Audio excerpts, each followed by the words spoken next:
I'm Sienna Brooks, I'm 31 years old, and less than 5 minutes after saying I do, I looked across my wedding reception and saw my parents standing quietly against the wall, still holding their wrapped gift, because someone had taken their seats. The worst part wasn't that there were no chairs left for them. The worst part was that my husband saw them standing, looked away, and smiled as his relatives settled into the places that had been reserved for my family. That was the exact moment I realized I hadn't just married into the wrong family. I had almost married the wrong man. What happened after I picked up the microphone changed every relationship in that room forever. If you're enjoying this story, like and subscribe because it truly helps. And if this story resonates with you, leave a comment telling me where you're watching from. Now let me take you back to the morning everything still looked perfect. My name is Sienna Brooks. I'm 31 years old, and until that Saturday afternoon, I believed I was about to begin the happiest chapter of my life. I grew up in Maple Ridge, a quiet lakeside town where people waved at strangers and remembered birthdays without needing social media reminders. My parents, Thomas and Elaine Brooks, never had much money. Dad owned a tiny furniture repair shop tucked behind an old hardware store. He could restore a 100-year-old rocking chair until it looked brand new, but somehow never charged enough for his work. Mom taught music at the local elementary school. She believed every child deserved to feel talented at something, even if they couldn't carry a tune. Neither of them cared about appearances. They cared about showing up. Every recital. Every science fair. Every late-night phone call after college. When my car broke down 3 hours away, Dad drove through a snowstorm without saying a single word of complaint. When I failed my first professional certification exam, Mom sat beside me on the kitchen floor until sunrise, reminding me that one difficult day never defines an entire life. They weren't flashy people. They were dependable people. Looking back now, I realize that's much rarer. I met Ethan Carter 4 years before our wedding. He was confident without seeming arrogant. Funny without trying too hard. He volunteered at community events, remembered waiters' names, and sent flowers to my office after stressful weeks. He made everyone feel important. Including me. Our relationship felt effortless. Or maybe I only noticed the effortless parts. His parents, Richard and Vanessa Carter, lived in an enormous modern home outside the city. Richard owned several commercial properties. Vanessa chaired charity galas and appeared in lifestyle magazines more often than local news. Everything around them looked polished. Their house. Their conversations. Even the way they laughed. The first dinner I attended there should have warned me. Vanessa complimented my dress before asking where I'd bought it. When I told her it came from a department store clearance sale, she smiled politely. Oh, how practical. Everyone laughed. Including Ethan. He squeezed my hand under the table afterward. They're just teasing, he whispered. They'll adore you once they know you better. I wanted to believe him. Love has an incredible ability to translate disrespect into misunderstanding. The engagement happened 18 months later during a weekend trip overlooking the ocean. It was beautiful. Private. Perfect. At least, that's what I thought. 3 days after we announced it, Vanessa called. I've already contacted the planner. I blinked. I didn't know we'd hired one. Oh, sweetheart, she laughed gently. You don't want the stress. Leave everything to us. At first it sounded generous. Then it became a pattern. The venue. The flowers. The invitations. The guest list. Every decision slowly drifted out of my hands. Whenever I objected, Ethan repeated the same sentence. My mom just wants everything to be perfect. Eventually, I stopped arguing over small things. I told myself the marriage mattered more than the wedding. I didn't realize the wedding was revealing what the marriage would become. One evening, about 2 months before the ceremony, Mom quietly asked whether she could bake the dessert table herself. She loved baking. It was her favorite way to celebrate people she loved. Vanessa smiled warmly. That's incredibly thoughtful. For a moment, I felt relieved. Then she added, but professionally catered events really should maintain a consistent presentation. Mom nodded. Of course. She smiled. But later that night, while folding laundry at home, I noticed flour still under her fingernails. She had already started testing recipes. She never mentioned desserts again.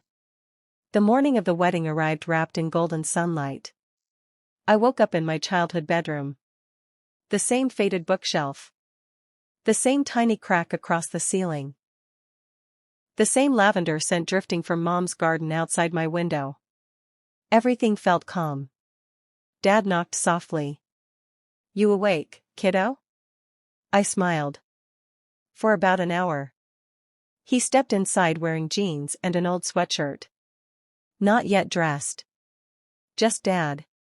He handed me a small wooden box. I finished this yesterday. Inside rested a delicate hand-carved music box. On the bottom he'd engraved 6 words. You'll always have a place here. I couldn't speak. He hugged me carefully so my hair wouldn't be ruined. Neither of us knew how important those words would become only hours later. The ceremony itself was beautiful. Guests smiled. Children scattered flower petals. The string quartet played softly beneath enormous oak trees. When Ethan looked into my eyes during our vows, I believed every promise. Every single one. Afterward, everyone moved toward the ballroom for the reception while photographers gathered us for family portraits. That was when the first strange thing happened. The photographer frowned. I'm sorry. He checked his clipboard. The updated schedule says we'll photograph the Carter family first. Then mine? He hesitated. There isn't another family session listed. I laughed awkwardly. There must be a mistake. He shrugged apologetically. This is the timeline I received this morning. Something inside me tightened. A feeling so small I almost ignored it. Almost. After photographs, I slipped into the ballroom before the grand entrance. Hundreds of candles flickered across elegant tables. Crystal glasses reflected warm light across the room. Everything looked breathtaking. Until I found the seating chart. Our parents were supposed to share the central family table. Instead, Richard and Vanessa's extended relatives occupied every seat. Their cousins. Business partners. 2 local politicians. Even neighbors I'd never met. My parents' names weren't there. Neither were my younger brothers. I searched table after table. My heartbeat quickened. Finally. Near the back service hallway. I found them. Table 19. Beside the swinging kitchen doors. Half hidden behind a decorative pillar where they couldn't even see the dance floor properly. I stared at the place cards. Certain I was reading someone else's wedding. A catering employee rolled a cart between me and the table. Plates rattled loudly. The kitchen door slammed open. Steam drifted into the room. No. This couldn't be right. I walked quickly toward the wedding coordinator. There has to be a mistake. She looked confused. No mistake. She checked her tablet. The seating arrangement was personally updated this morning. By who? She hesitated just long enough for my stomach to drop. Mr. Carter approved the final revision. My mouth went dry. Ethan? He knew? Before I could process another thought. I looked toward the ballroom entrance. My parents had just arrived. Still smiling. Still carrying the beautifully wrapped music box. Completely unaware that the next 60 seconds were about to change every life in that room. My parents paused just inside the ballroom doors, looking around with the quiet excitement I'd seen on Christmas mornings when I was a little girl. Dad had changed into the charcoal gray suit he'd owned for years, but somehow he looked taller than ever. Mom wore a soft blue dress she'd spent weeks altering herself until it fit perfectly. They weren't trying to impress anyone. They were simply proud to be there. And they had no idea their names had been moved to the very back of the room. I started walking toward them, but before I could reach them, one of the ushers intercepted them with a practiced smile. "Mr. and Mrs. Brooks? Right this way." I watched him guide them through rows of beautifully decorated tables. Past the dance floor. Past the family section. Past the tables closest to the stage. Every step felt heavier than the last. Dad never complained. Mom never asked a question. They simply followed. Because that's who they were. They trusted people. When they finally reached table 19, Dad looked at the place cards, then glanced toward the center of the ballroom. His smile didn't disappear. It just became smaller. So small that no one else in the room would have noticed. But I did. Because I'd spent 31 years learning every expression on my father's face. Mom gently placed their wrapped gift beneath the table. "It's perfectly fine," she whispered. Dad nodded. "We're here for Sienna. That's all that matters." Neither of them knew I was standing less than 20 feet away, listening. And hearing those words hurt more than if they'd yelled. They were trying to protect my happiness. Even now. Even after being treated like an afterthought at their own daughter's wedding. I turned around and walked as fast as I could toward the bridal suite. I had one question. Only one. Did Ethan really know? He was laughing with two of his cousins when I opened the door. The room fell quiet. "There you are," Ethan said with a grin. "Everyone's waiting." I didn't smile back. "Did you approve the seating chart?" For the first time all day, his smile faded. "What?" "The seating chart. My parents are sitting beside the kitchen." He exhaled slowly. "Sienna." That wasn't a denial. I stepped closer. "Answer me." He rubbed the back of his neck. "It was just rearranged this morning." "So you knew." "It wasn't a big deal." Those 5 words landed harder than I expected. Not a big deal. I repeated them in my head. Not because I didn't understand them. Because I finally did. My parents don't even have seats near us. They have seats. Ethan. They're just farther back. Why? He hesitated. Then he said something I'd never heard him say before. My parents were trying to balance the room. Balance what? The important guests. The room seemed quieter. Even his cousins looked uncomfortable. I stared at him. My parents aren't important? That's not what I meant. Then explain what you meant. He sighed, already sounding exhausted by the conversation. The investors, the board members, people notice these things. People notice. Those words echoed inside my head. People notice who sits in front. People notice who belongs. People notice status. And somehow, the people who had sacrificed everything to raise me no longer qualified. I walked out before he could say anything else. Not because I was afraid of the answer. Because I already had it. Outside the suite I found my maid of honor, Ava. She looked at my face once.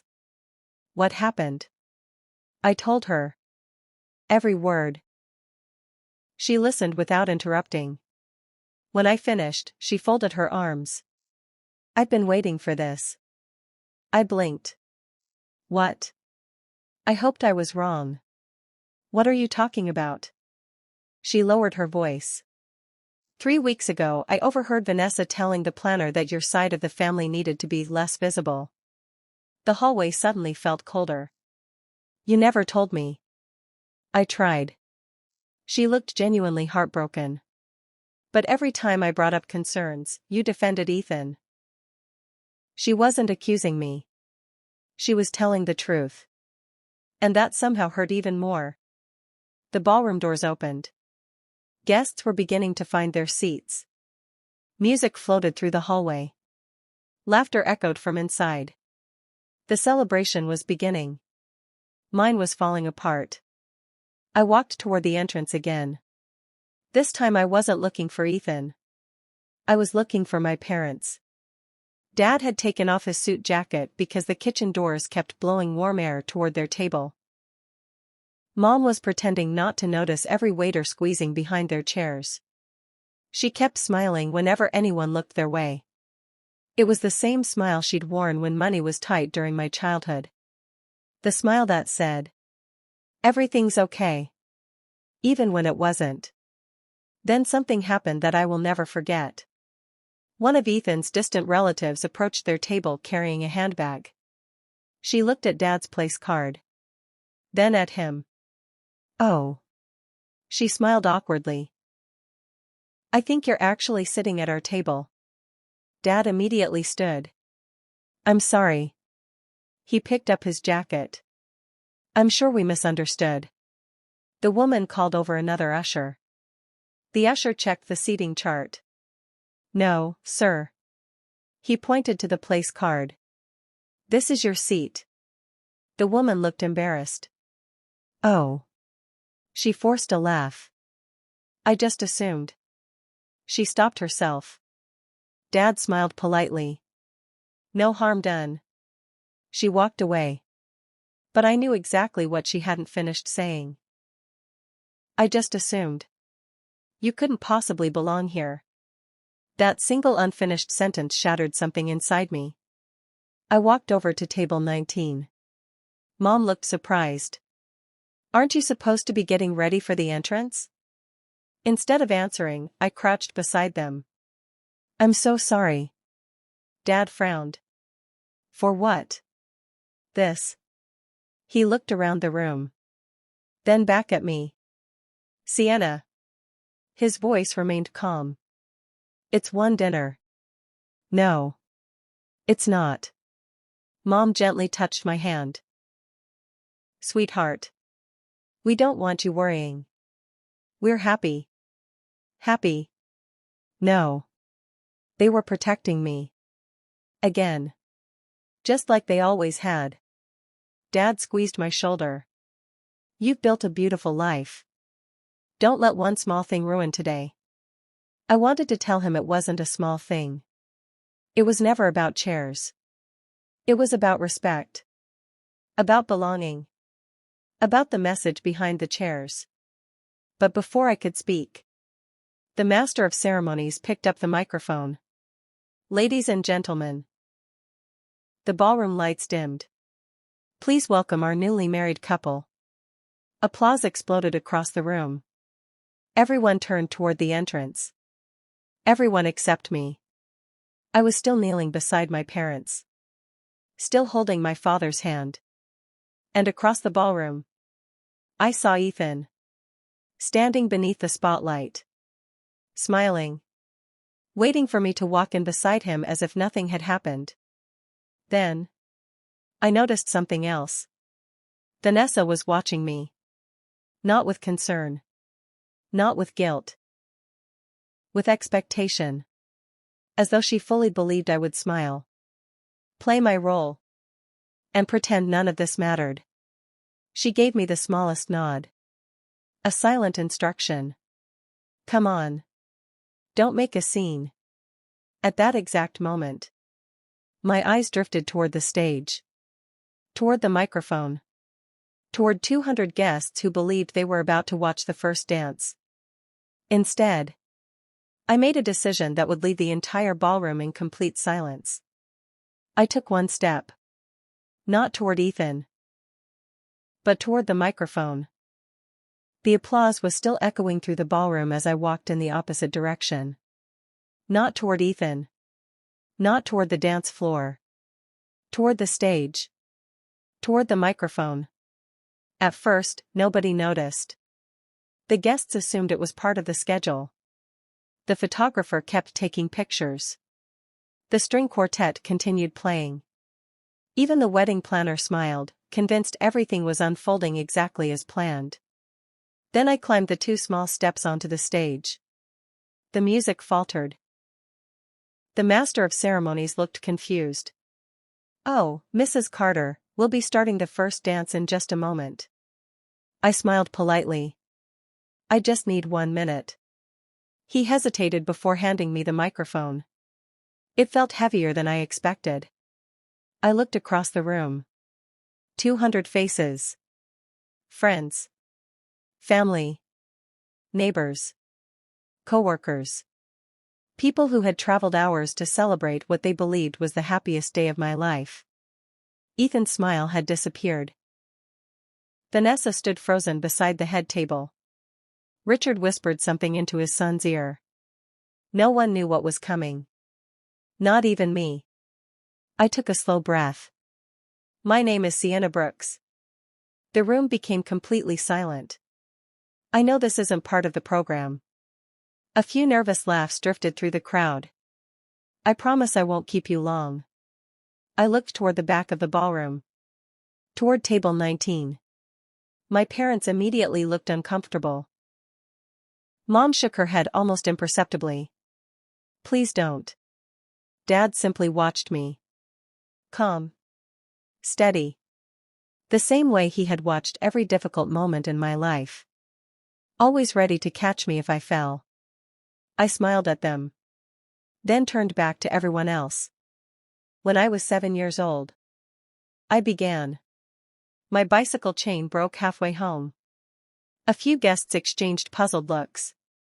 I remember sitting on the curb crying because I thought I'd have to leave my bike behind. I looked at Dad. My father carried that bicycle on his shoulders for nearly 2 miles. A few smiles appeared around the room. When I was 16, my mom worked extra afternoons teaching piano lessons so I could afford my senior class trip. Mom lowered her eyes. When I failed my licensing exam, they never once asked whether I was worth believing in. They simply believed anyway. The room was completely still. They taught me something far more valuable than success. They taught me what respect looks like. I paused. And that's why I can't ignore what happened today. A ripple spread across the ballroom. People shifted in their seats. Confused whispers began. I looked directly at the center family table. The seats reserved for my parents were given to someone else. Silence. Complete silence. Several guests instinctively turned around to locate my parents. For the first time all evening, people noticed where they were sitting. Or rather, where they weren't. I heard someone quietly whisper, "They're all the way back there." Another voice answered, "Why?" Exactly. Why? Ethan finally stepped forward. "Sienna." His voice was calm. Gentle. "We can talk about this privately." I looked at him. I tried. His expression tightened.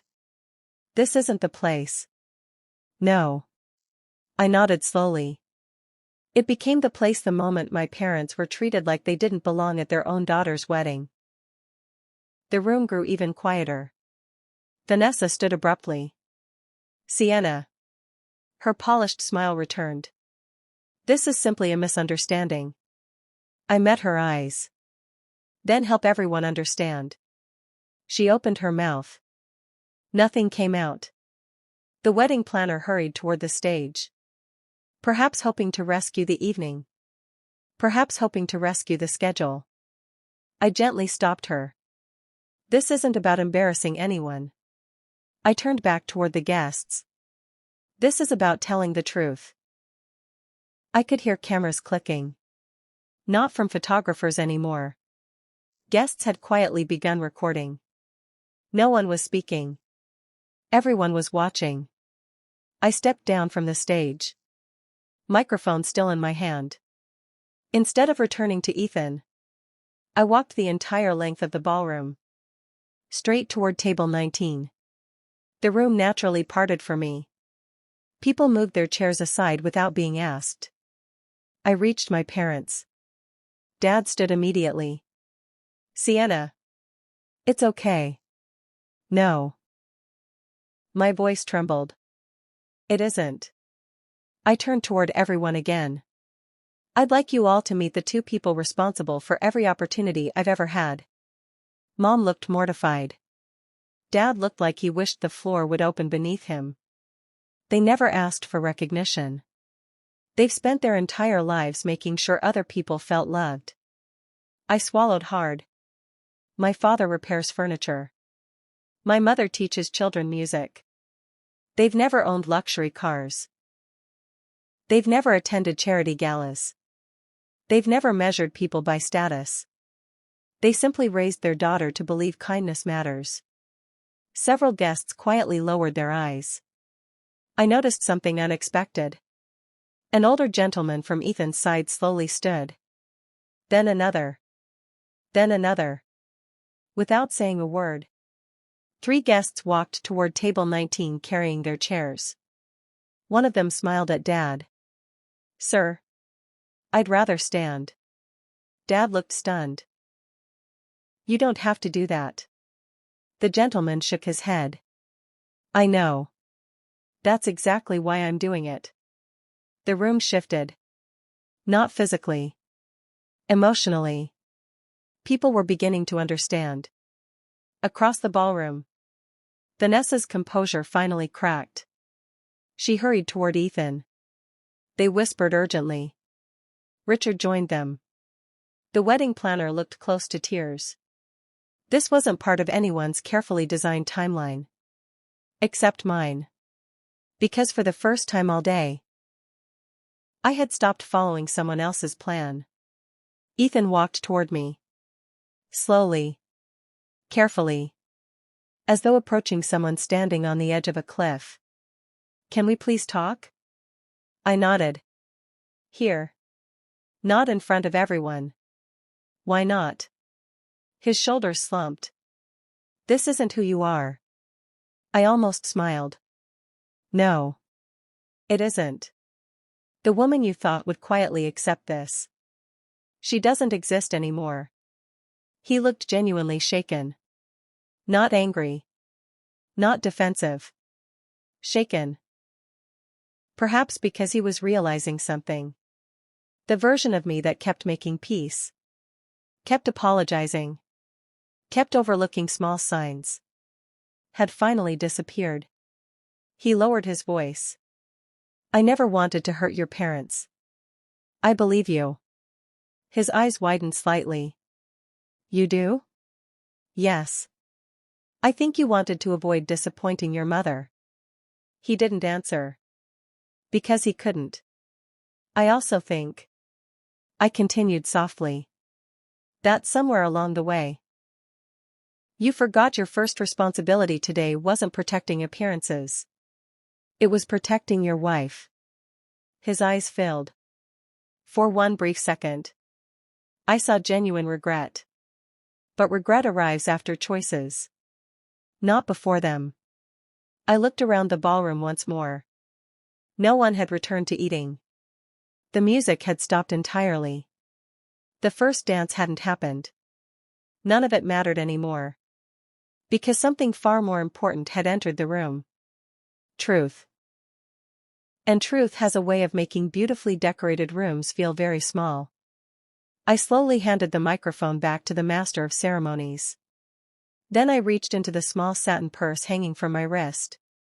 Inside was a folded envelope. The marriage license packet. And signed. I looked down at it. Then back at Ethan. His face drained of color.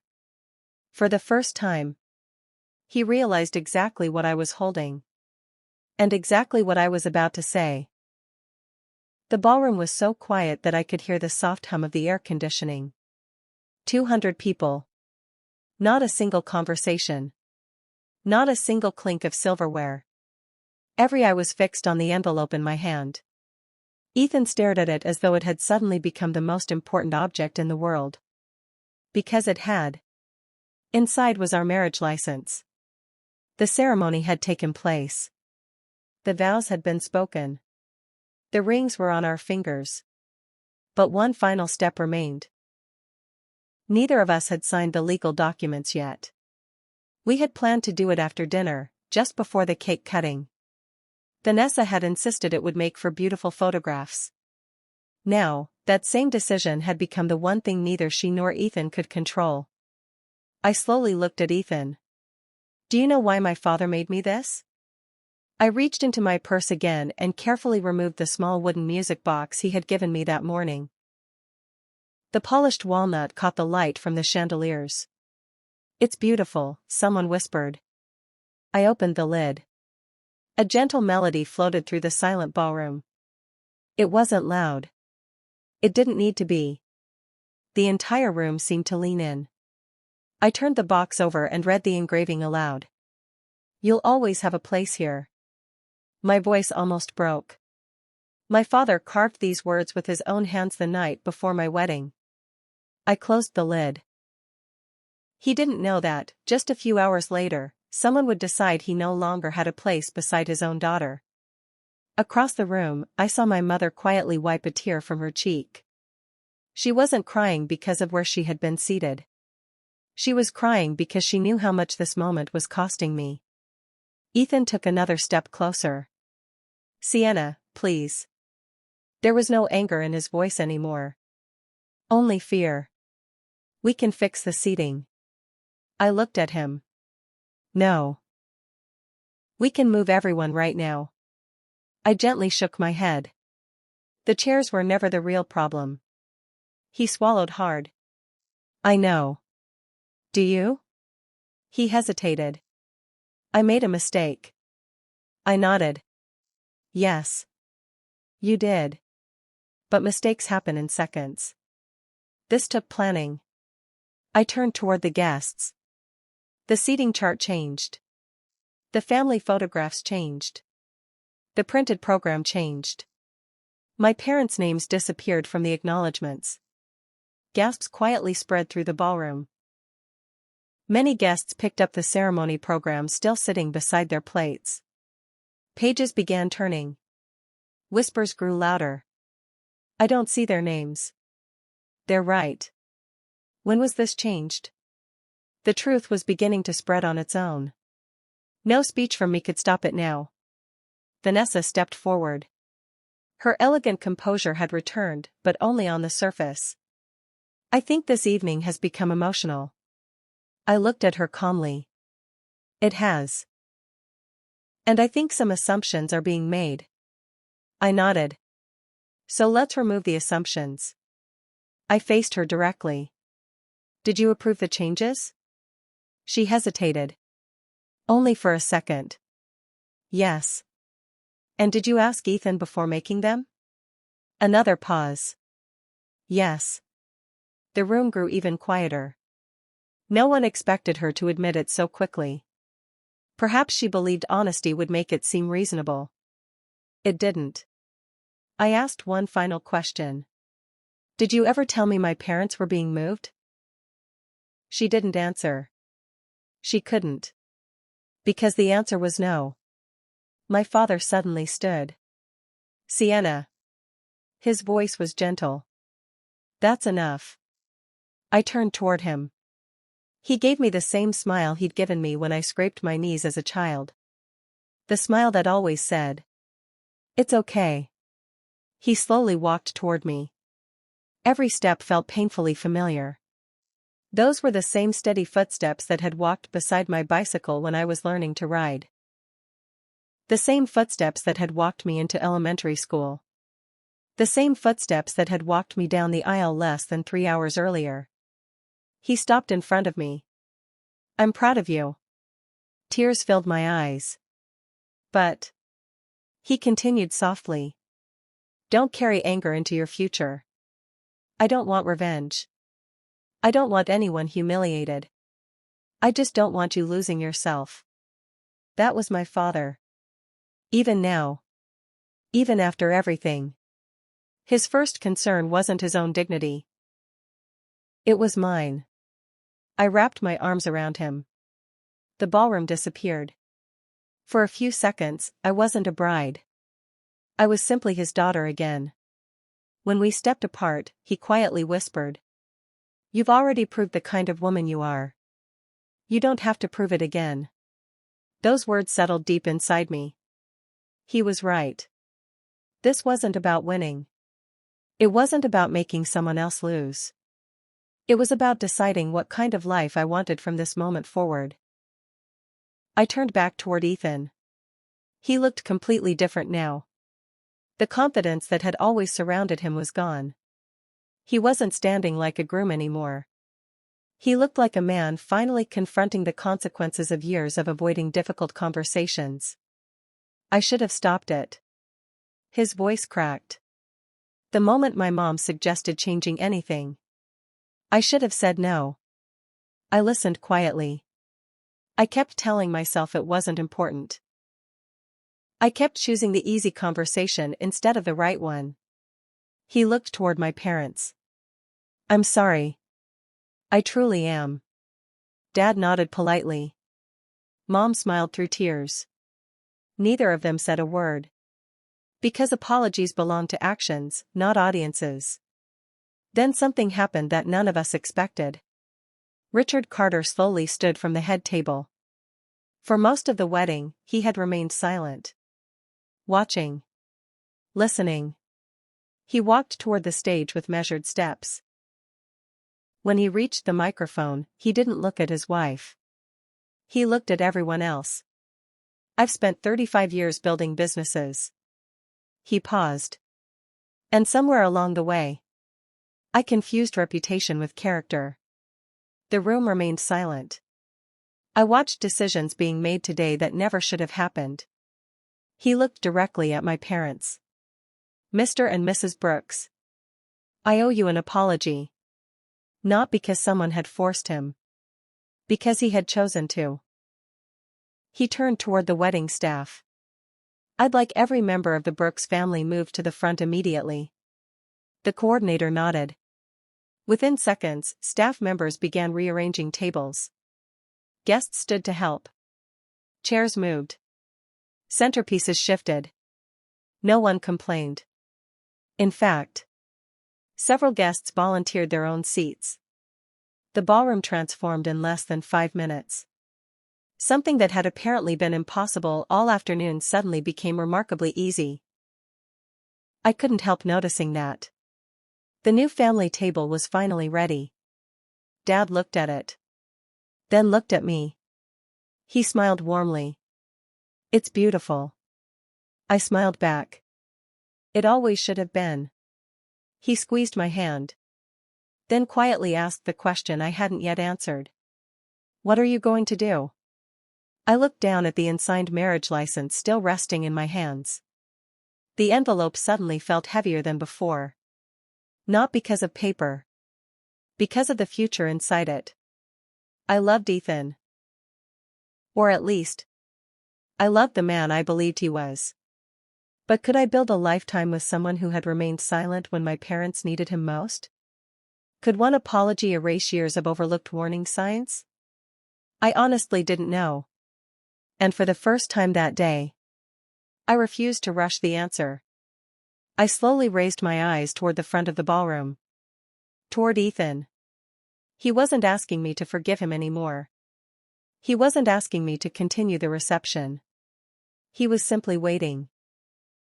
Knowing the next words out of my mouth would determine whether we left that ballroom as husband and wife. Or as two people whose story had just taken a completely different path.